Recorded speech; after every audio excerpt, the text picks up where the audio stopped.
All right, we're going to be talking about television news writing here.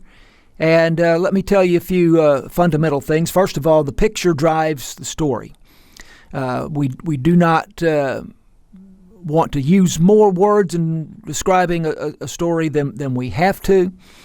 We don't want to state the obvious. So let me give you an example. If you're covering a city council meeting and you show the city council sitting at their desks where they normally sit, you would not say, here we see the city council sitting at their desks. And then there's a microphone where a member of the public comes to speak. And you don't say, here is a member of the public speaking to the city council. You would say something like, as you see the city council, or as the viewer sees the city council sitting at their desks, the city council debated street repairs at tonight's meeting. And then as we see the citizen speaking at the microphone, you might say something like, homeowner Joe Davis told the council he's concerned about the quality of streets in his neighborhood. So as we see the city council sitting at their desks, we refer to the city council. And as we see the homeowner or the citizen speaking at the microphone, we refer to that homeowner by name and we explain what it is that he's talking about. And that is how we would identify what the viewer is seeing and orient the viewer to what he or she is seeing. But the video is the most important thing. The video determines really the content of the story. And that is just how it is in television. Words must match the video. Whatever the viewer is seeing, you need to be talking about that. So if we see the city council, then you need to be talking about the city council. If we see the homeowner, then you're saying something about the homeowner and what he's talking about. If you see a truck, say truck. If you see a flag, say flag. Or if the viewer sees a flag, then the viewer should hear flag. So we want our words to match the video. And that helps the viewer to be oriented to what he or she is viewing. Identify people shown in stories quickly. Don't leave viewers guessing as to who that person is who has suddenly appeared on the screen. All of the broadcast style guidelines that we've been discussing will apply to TV news writing. And then also we have talked about writing to the soundbite. In other words, writing a lead-in to a soundbite. And in television news, we call it an SOT. Sound on tape is what that stands for. And you have to have a lead-in that explains what the person is speaking about in the SOT or the soundbite so that it makes sense for the viewer. All right, I want to show you this TV news package, and this is a good example of the pictures driving the story, the pictures being maybe the most important thing in the story. Here it is. See, there's the hail damage from a week ago, and it's scabbed over, and there's nothing wrong with that peach. All you do is you just cut that off right there. It's fine below it. Weather, as we all know, can be unpredictable, and it's one thing that can make or break a farmer's business. Take Paul Saunders, for instance. He wasn't sure what he would see when the storm was over. Up here, and he was already checking them, and he was showing me that, and I was like, oh, no. Okay, I'm going to pause it there. We may come back to it. And then I'm going to look at this script with you. And I wrote this script based on what I heard in that TV news package. So it starts with an SOT, which is unusual. It's not that unusual. It's a little unorthodox, very slightly unorthodox. But most stories don't start with an SOT. This one starts with the soundbite. So we see on the left, take SOT. And we also had a video of peaches, close-up of peaches. And those things are indicated here on the left side. We hear the farmer speaking in the SOT. So on the right-hand side, we see the in cue, the first words that are spoken in the SOT. Here's the hail damage. And then the out cue, the last thing that he said in the SOT, below it. And then the voiceover begins, the reporter's voiceover. So it says VO here on the right-hand side. On the left-hand side, it says take VO. And what is happening on screen is indicated on the left-hand side, and on the same line on the right-hand side is what is being spoken in the script. So that's very important, that what is taking place on the left-hand side is on the same line as what is being heard or spoken on the right-hand side. So the reporter in the voiceover says, weather, as we all know, can be unpredictable, and it's one thing that can make or break a farmer's business. Take Paul Sanders, for instance. He wasn't sure what he would see when the storm was over. And while she's saying that, over here on the left-hand side, we saw a wide shot of the peaches on the tree. We saw some peach pickers, and then we saw a two-shot of the reporter and the farmer. So as she said, weather, as we all know, can be unpredictable. We saw the wide shot of the peaches. And then they very quickly cut about mid-sentence to, and it's one thing that can make or break a farmer's business. And we saw the peach pickers. They're part of his business. And then she says, take Paul Sanders, for instance. He wasn't sure what he would see when the storm was over. And at that point, we see her, the reporter, and the farmer, Paul Sanders. So what we are seeing on the left-hand side is what she is saying on the same line in the script on the right-hand side. That's very important to understand. And then when she says, wasn't sure what he would see when the storm was over, the next SOT begins. We indicate here that an SOT starts. We hear the NQ, which is the first word spoken. He was already. And then the last words are, oh no. And over here on the left-hand side, it indicates that a SOT begins. Take means start. Take SOT. Start SOT. It runs 3 seconds. The out cue is oh no. So this is a script representing what we just saw in that video. I'm going to run that for you one more time because it's very brief.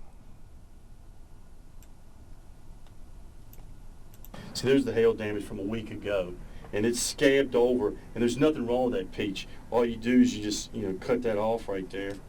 It's fine below it. Weather, as we all know, can be unpredictable, and it's one thing that can make or break a farmer's business. Take Paul Sanders, for instance. He wasn't sure what he would see when the storm was over. Up here, and he was already checking them, and he was showing me them, and I was like, oh no. Okay, so that's the first 25 seconds or so of that story, and that is represented here in this script that you see in front of you. So television news scripts are 2-column format.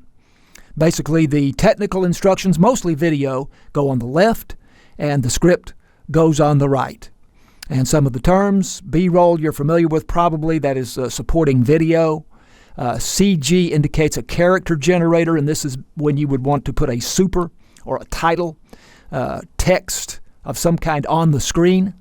OC means on camera, indicating that one particular person is on camera at that time. SOT, sound on tape or soundbite. VO is an announcer's voiceover. It's a person's narration that is seen while some video is being viewed by the viewer. A graphic indicates an illustration that would be seen over the shoulder of the anchor, and so on. Now, again, important, notice how in the following script, video and audio commands on the left correspond to the beginning of a sentence in the script on the right, or what is happening on the left relates directly to what is being spoken on that same line on the right. So in this story, we see that the anchor person, who is named Jim, is on camera to start the story, and the anchor person reads, Indian folklore credits Mount Diablo in western Nevada with mystical powers, and this week aviators are taking note. At that point, we start the VO.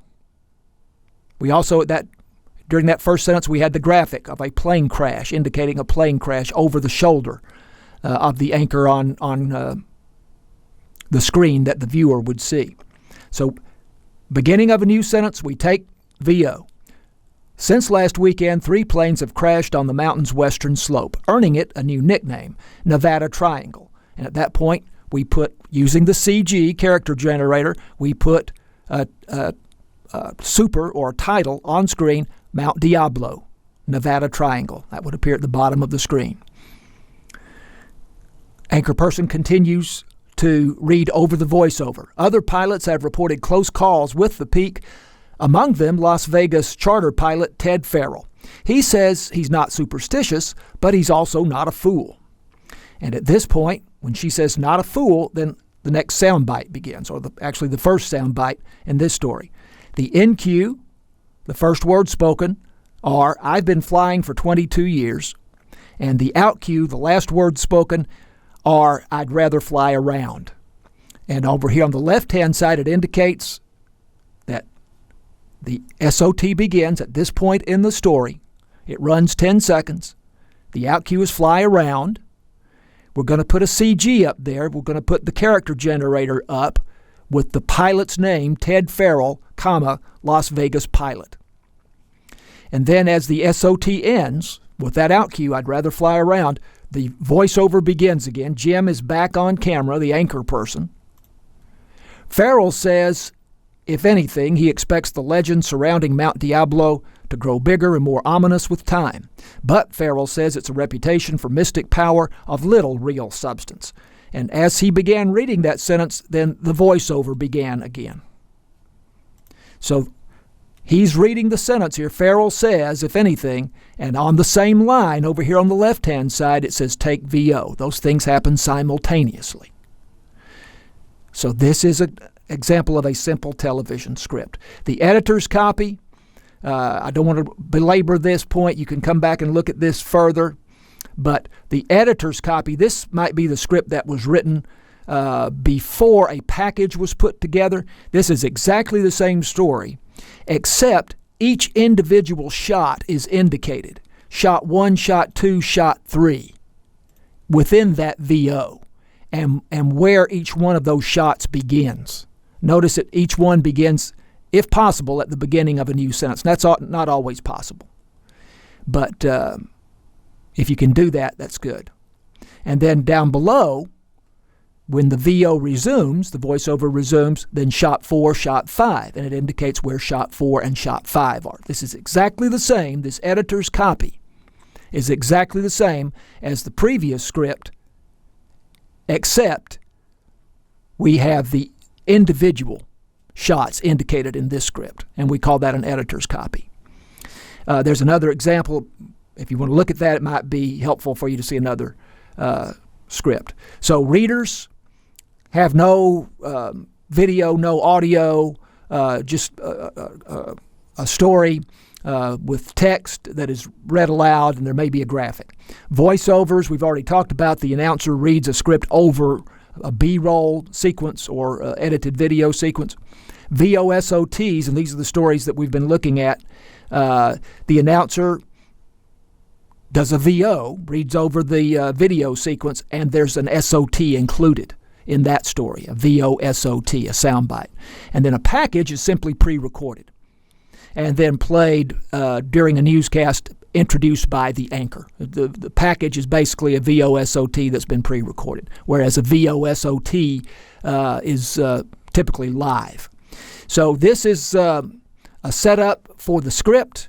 I will also put this in my Leo 2DL. I will make this available to you anytime we have an assignment to do. This will help you to set up your Microsoft Word document with a left-hand box and a right-hand box, and then you can jump back and forth from one to the other, and I'll be sure to make that available to you. All right, so this is a little bit of a basic lesson in TV news writing, and we will be doing an assignment then on TV news writing. So we look forward to that, and we'll talk about it next time.